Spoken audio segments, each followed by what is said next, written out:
Bonjour à tous, merci na confiance pour Sarana première chaîne YouTube à travers les mondes télé Tchangou, tozana sengomi et ozana bino. Comme toujours, topé sa bino d'information, Mikolo et Congolais va se réveiller pour relever en tout cas Grand Congo na biso o etikala longtemps courbé, tozali awa to tamboli na ba site ya entreprise Stratimo, entreprise Oyo ezali koteka à crédit mapango na prix muke penza bien que bon amuke zakate à partir ya 490 dollars américains aux huit lopango na yo au komiko lopango na Stratimo et puis ko futa yango ndambu awa na Stratimo donc bazali na ba site ebele selon ba site et bambongo pezali selon ba site wana ndenge ba emplacement ezali donc à partir ya 490 dollars aux lopango na yo éviter cardiaque éviter ba conflit na famille somba lopango na yo pe komako lopango na Stratimo tokotambola elongo na agent commercial na bango Fumulema oyo auti représentant ya diaspora commercial na bango azali awa na Kinshasa yene mutu akolakisa biso penza ba site nyonso bokomona site Rivera bokomona site Mangie pe bokomona site ya Mama Mwilu. Regardez TVza Radio T.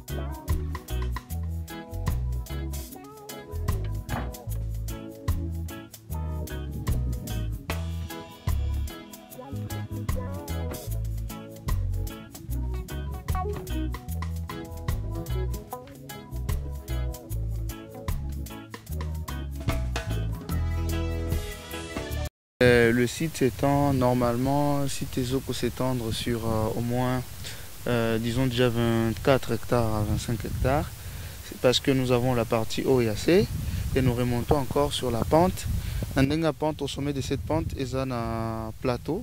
Dans un plateau, pour nous, dans un lotissement, sous la continuité, il y a cité Nabiso, le Manguier.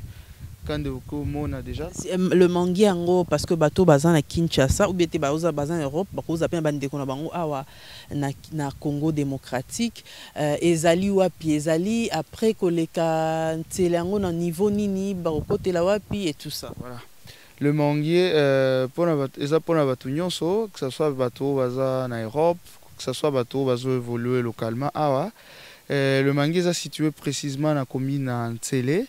Dans la zone où on appelle Menzale, précisément pour la bateau, bifurcation après Daipen. Donc disons après Daipen, nous sommes à 10 minutes de Daipen. Hein. Pour la bateau, nous sommes à Daipen. Soit nous avons Daipen, nous avons bifurcation à côté Daipen qui est en Maluku centre, en Kendenzela Bandundu. Nous sommes sur Nzela Bandundu, justement, à la place Fabenga Bambou. Les gens connaissent les bambous. Et ça, moi, entre moi, très reconnu, vu que déjà, le long de la route, vous remarquez déjà, l'air de côté qui est entré en Nzela, il y a des travaux qui se font par l'État. Donc, qu'on a reconnu un peu facilement par rapport à Nenga Misala, les Tézos Salana pour asphalter, Nzela Oyo et Kotina Nenga Boy. Mais on a remarqué que si tango to moni ba caniveau, est-ce que maïezali batu bakota wa ndenge nini nzela ekoleka pe malamu. Voilà, à ce qui concerne misala o tozo sala na site na biso déjà quand ndenge au lobby au remarqué déjà ba caniveau ce qui maïezali voilà effectivement tozo sala misala déjà ya mai déjà qu'on a remarqué na ndenge ya un peu plus loin là-bas so j'étais regarde na yo on est déjà nini base ya château d'eau déjà place on est à premier forage na biso to sali et en plus de cela to aussi to sali deuxième forage déjà ba forage on est pour desservir bandako yo et la cité na Voilà, oui, parce que tu prévoiras qu'il déjà au moins dans chaque 100 mètres, tu as borne fontaine d'eau dans chaque 100 mètres. Chaque 100 mètres. Donc, c'est-à-dire déjà à la base, ils ont un maille communautaire. Ils ont la possibilité de faire maille après. Mais de base, déjà, ils sont disponibilisés au moins dans chaque 100 mètres, borne fontaine d'eau. Dans la cité, et qu'on a la en terre battue. Na ba canalisation toujours ça là et ça pour irriguer ba mayambula o ekobanda ko kita après chaque pluie. Pour na courant parce que bato mingi babangaka ko to oyo kota malamu mpepezali mais mon lili ezaka pe na ben sécurité. Voilà, pour l'électricité, on a pas une question majeure tout son Jacques Nango parce que to ça la lotissement complète, c'est-à-dire que l'électricité peut to disponibiliser ango, to disponibiliser peu l'électricité. De façon que chaque propriétaire a sollicité raccordement na service en charge de l'électricité na katia site. Plus value c'est ça là bon ça langote. Bango zaka juste bazuma belé mabelé abiso ba limiter ba tracer ba balabala ba tche ba borne ba tika wana ita wana. Mais biso to ça là to ça moi bonus. Et na bonus on toujours investir en termes financiers. Mais malgré ça, si on compare le prix na biso na o bandeko bazo pesa kaka na état bris de ngwana toza presque ndenge moko. Net actuellement 10 sur 20. Ce qui monde ko kozangwa crédit c'est na mangi awa c'est 2500. Au plus 2500 aux na parcelle na yo. To teka ki a pris asuka na presque 2000.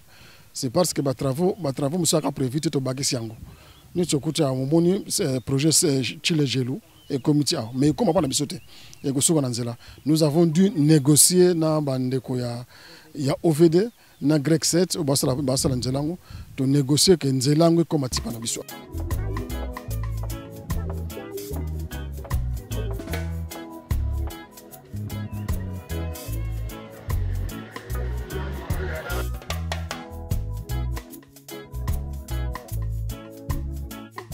Voilà, après site Les Manguiers, est-ce que tu as outil, tu as awa na site Mama Mwilu, toloba mingi te tolinga fumulema et puis ça bandeko awa tu na commune nini et puis awa izandengini.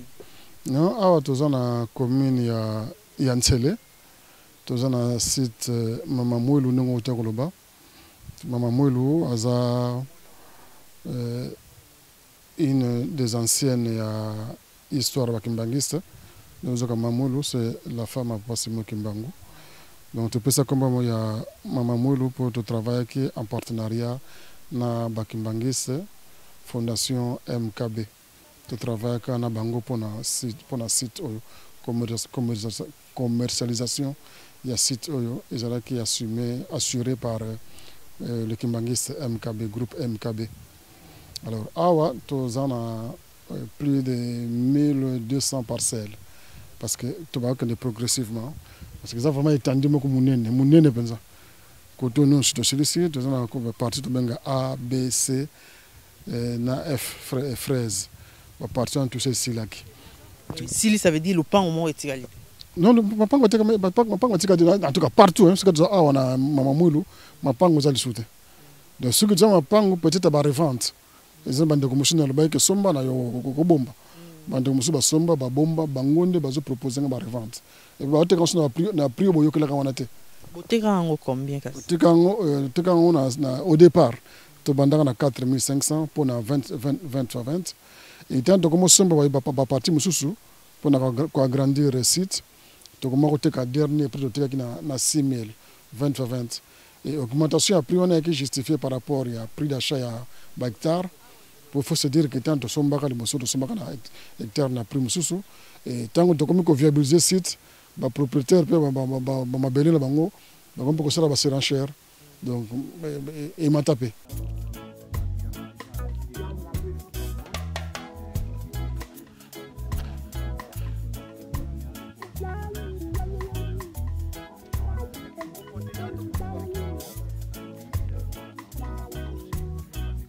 Après site Mama Mwilu, toza awa na site Rivera.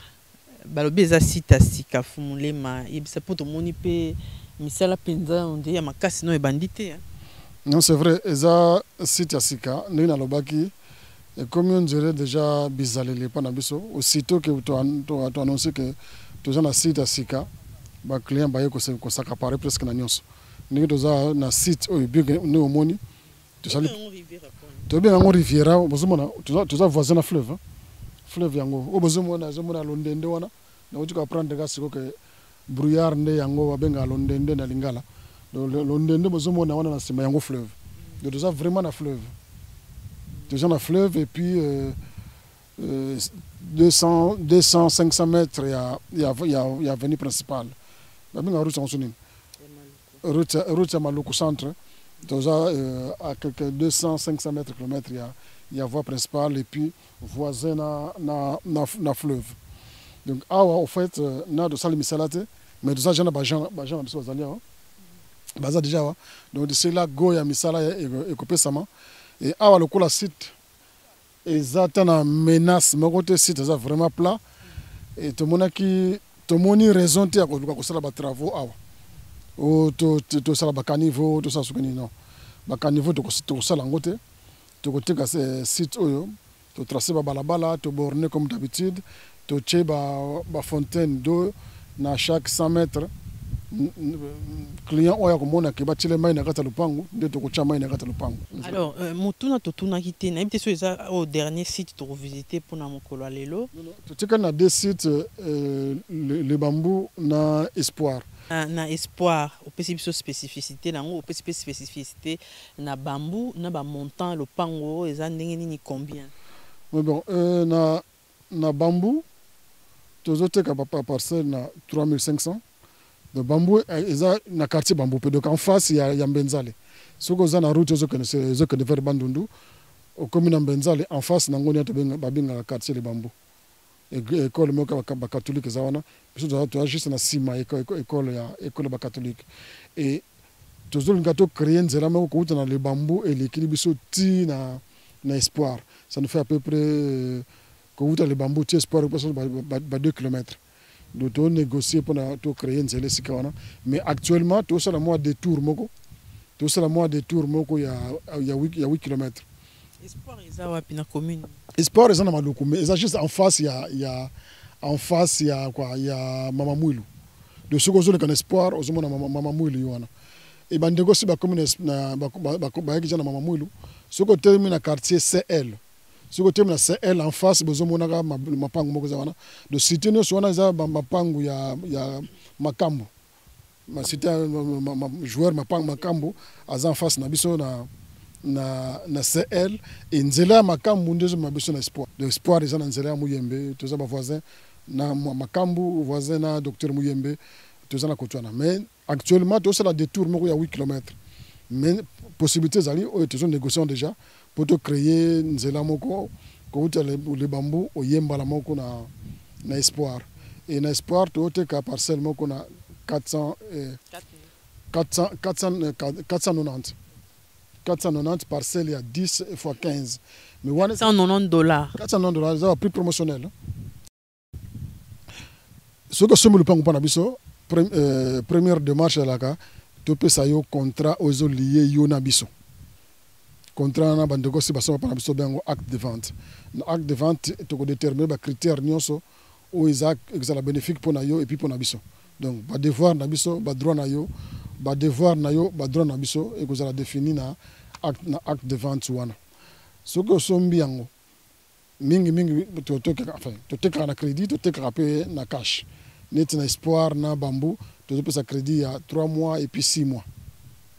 Mais ce que tant que déjà crédit, on doit comprendre que ils ont des conséquences par rapport à prix. Prix haut de PC à 490 wana, ils ont pour la bateau cash. Au go foot na crédit il y a 3 mois, au go foot na crédit il y a 6 mois. Na maîtrise va prix wana mutute, au ba ko ça intéressé ba ko benga. Mais car ils ont pas mulaite. Ils ont pas car mulaite. Alors ce que acte de vente ko définir, son bail cash, tout son qui a crédit. Après achat na yo suko futa mbongo na yo suko futa crédit na yo to continue la yo formulaire ya demande de terre au cadastre après ça biso pour travailler en partenariat na cadastre pour le numéro cadastre to zoka pour chaque parcelle na biso ezaka na numéro cadastre nango et ba numéro cadastral wana toza kango na service ya cadastre. Donc toza pe en partenariat na bango après que kopesa biso ba numéro cadastral ndeko si afuti tokostine les fiches ya demande de terre ou tozaka pas cadastre o rempli fiche na yo wana na copie identité na yo copie carte d'identité na yo o tindeli biso yango ofuti mbongo na yo totindi dossier yango epa ya cadastre nde cadastre akotravaille ti okoya kozwa mikanda na yo ya parcelle na yo mpona contacte biso depuis Kinshasa toza na call center na biso ezali 900 555 wana ocontacte biso na telefone. Donc wana yo biso na kina to baka 0 243 900 555 wana mpona contact na Kinshasa. lokola nga naza représentant ya diaspora mpona kocontacte ngai naza na poto naza na Kinshasa natizaka le même numéro WhatsApp 0031 684 093 019 na reprendre 0031 684 093 019 wana bokozwa mfumulema na ba question nyonso bokozala nango na ko répondre. Adresse ya Kinshasa ezali avenue de l'OIA numéro 7 na commune ya Ngaliema, mais c'est non loin il y a Shoprite et puis haute cour rond-point ya haute cour militaire soko wuti na Sosimati toza musika na Sosimati te. Mais pona koya pa na biso soko bengi biso to kopesa adresse ndenge nyoko koma ti na ba site na biso to sali bureau moko de relais na Daipen ndeko soko bengi to pesa rendez-vous au sala effort koma ti na Daipen soko na Daipen na bureau na biso na ya une jeep ou sala ka ba trajet nyonso ba site na biso ofele ata sombite mais okotambola na yo ofele potala ka ba site na biso to kotambusa yo ofele le temps où tu décides que kosomba.